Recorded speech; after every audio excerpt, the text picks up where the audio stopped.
So here we have a little bit more context to our question. So our diameter remains the same, and what we have now is our modulus of elasticity, which turns out to be 210 gigapascal. So that's our modulus of elasticity there. We also have values now for our modulus of rigidity, which is 85 gigapascal, and we know the length of the bolt to be 20 millimeters. Now, what we have done so far in our previous video was to calculate the direct stress and also the shear stress. And for our direct stress, that turned out to be 50.7 megapascal. And as for our shear stress, that turned out to be 35.5 megapascal. So those are the values for our direct stress and our shear stress. And what we're going to do now, we're going to calculate the direct strain as well as the shear strain. So let's go for the direct strain or the tensile strain in this instance.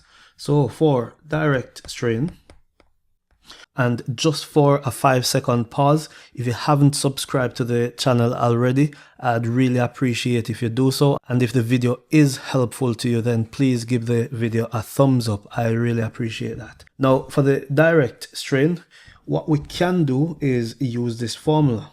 So the formula for our Young's modulus will be direct stress divided by strain there, direct strain.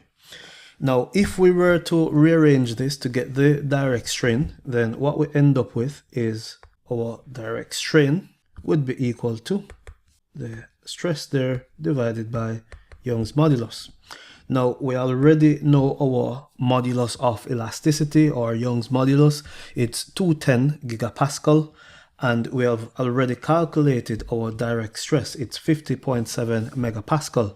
So what we have to do now is just to do a quick division. So that's 50.7 times 10 to the 6, and that will be divided by 210, and it's gigapascal, so times 10 to the power of 9.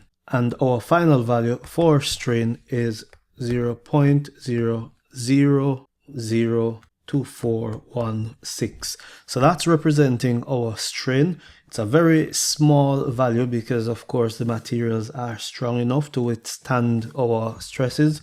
So that's our strain, and of course the strain has no units because if we were to do dimensional analysis, then the units will cancel out because they are both units for stress.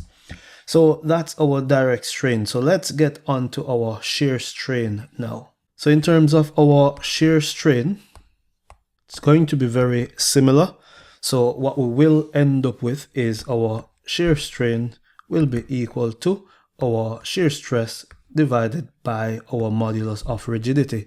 And we have those values already.